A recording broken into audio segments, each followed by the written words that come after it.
चुगलखोर पड़ोसन। क्या कर रहे हो? छत पे जाके अखबार पढ़ूंगा। बस यही करो। तुम्हें पता भी है कि बहू क्या गुल खिला रही है? उसने नया फेसबुक अकाउंट बना लिया है। रोज 10 फोटो डालती है। हमारे परिवार की तो नाक कटवा देगी ये। और तुमको ये बात कैसे पता चली? अरे पड़ोसन ने बताया। उसकी बहू भी फेसबुक पर है ना, तो उसको पता चल गया। हाँ हाँ, जैसे तुम तो बहुत भोली हो। पड़ोसन रोज सास को उसकी बहू के नाम पर भड़काती थी।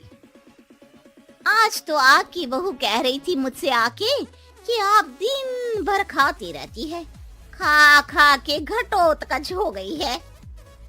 क्या? उसने मुझे घटोत्कच बोला? अरे वो खुद ना कटी सुपर्णखा है। आप कह रही हो तो सही होगा, लेकिन आप उसको बताना मत कि मैं ये सारी खबरें आपको देती हूँ। शाम को जब बहू पड़ोसन के पास जाती है, आज तो तेरी सास तुझे सुपर्णखा कह रही थी, कल ताड़का भी कह देगी। पता नहीं इतनी अच्छी बहू मिली है, फिर भी वो तुझे राक्षसिनी क्यों समझती है? आप कितनी अच्छी हैं।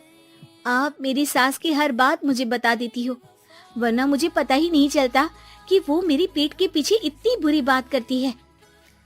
चालाक पड़ोसन रोज ही दोनों सास बहू के सामने उन दोनों की ही बुराई करती और चुगली करके बातें बता देती, ताकि दोनों में हमेशा लड़ाई होती रहे। आपने तो बस छत पे बैठ के अखबार पढ़ना है और चाय के घूंट पीना है। बहू की वजह से मुझे तो जहर के घूंट पीने पड़ रहे हैं। कल वो मुझे मोटी घटोत्कच बोल रही थी। तो तुम भी तो उसको नाक कटी सुपर्णखा बोल देती ना? हाँ हाँ, वही बोल दिया मैंने उसे। आप मुझे कितना समझते हो। बहुत अच्छे से। मुझे वो ये बात पड़ोसन ने बताई ना? वही तो है आपकी शुभ चिंतक। पर मैं इस बहू को ना सबक सिखा के ही रहूंगी। जरूर सिखाना चाहिए, पर आज तुम मेरे साथ शाम को छत पे बैठना, एक तरकीब बताऊंगा। बिल्कुल बिल्कुल, कितना ध्यान रखते हो जी आप मेरा। मैं ना सब ध्यान रखता हूँ।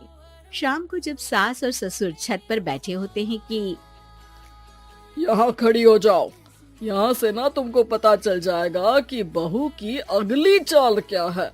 अच्छा, कैसे? सवाल मत पूछो, जैसा कह रहा हूँ वैसा करो। थोड़ी देर में ही छत पे बहू की आवाज आने लगती है। मेरी सास लायक ही नहीं है। मुझे पता होता तो सास बहू की भी कुंडली मिलवा लेती पहले ही। तेरी सास तो मुझे भी पसंद नहीं है। मेरे पास जब भी आती है तेरी बुराई करती रहती है। कभी सुपर्णखा कहती है, कभी हिडिंबा कह के कामचोर भी बोलती है, अरे कभी कभी तो चुगलखोर भी बोल देती है। काश आप जैसी होती मेरी सास। ऊपर छत पे पड़ोसन और बहू की आवाज सुन के सास के होश उड़ जाते हैं। समझी? जी समझी। सुबह तुम्हारे सामने ये बहू की बुराई करती है और शाम को बहू के सामने तुम्हारी। मतलब आप सिर्फ अखबार नहीं पढ़ते, सारी खबरें भी रखते हैं। अब तो इस पड़ोसन को भी सबक सिखाना पड़ेगा। शाम को सास बहू को जाके पड़ोसन की साजिश के बारे में बता देती है। हाँ, मुझे माफ कर दो माँ जी। तुम भी अपनी माँ जी को माफ कर दो, इन्होंने भी तो तुमको बहुत कुछ कहा है।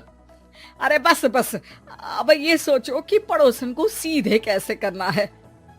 अगले दिन सुबह पड़ोसन सास का इंतजार कर रही होती है, लेकिन वो देखती है कि वहाँ सास और बहू एक साथ आ जाते हैं। अरे अरे, आज दोनों एक साथ। हाँ, सोचा कि बहू की पीठ पीछे बुराई करने से क्या फायदा, मुंह पे ही बोलती हूँ मैं।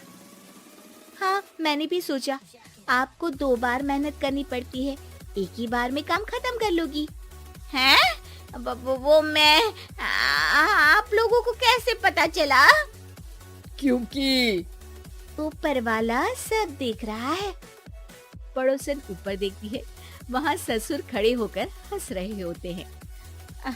मतलब आप हमारी बातें सुन लेते थे? हाँ, सुन लेता था और मजे भी लेता था। आपको तो शकुनी होना चाहिए। क्या चाल खेली है आपने, एकदम सास बहू के सीरियल जैसी। तो बताओ पड़ोसन जी, मेरी बहू ने आपसे अब मेरे बारे में क्या बोला? यही बोला कि सास बहुत अच्छी है, बहुत ध्यान रखती है। अच्छा, और सास ने मेरी क्या बुराई की? नहीं ना की बुराई, हमेशा तारीफ करती है। भगवान सबको ऐसी सास दे। मेरी गलती है जो मैंने आप लोगों में आग लगाने की कोशिश की। पर छत पे लगा हुआ सीसीटीवी यानी कि शर्मा जी सब देख रहे थे। हाँ जी, मुझे माफ कर दीजिए। माफ क्या? आपको तो अब हम साफ ही कर देंगे अपने वालों की लिस्ट से। आज से आपकी और हमारी बात बंद, लेकिन बुराई जारी रहेगी। अब आपकी हरकत के बारे में पूरे मोहल्ले को बताना तो पड़ेगा ना आंटी जी।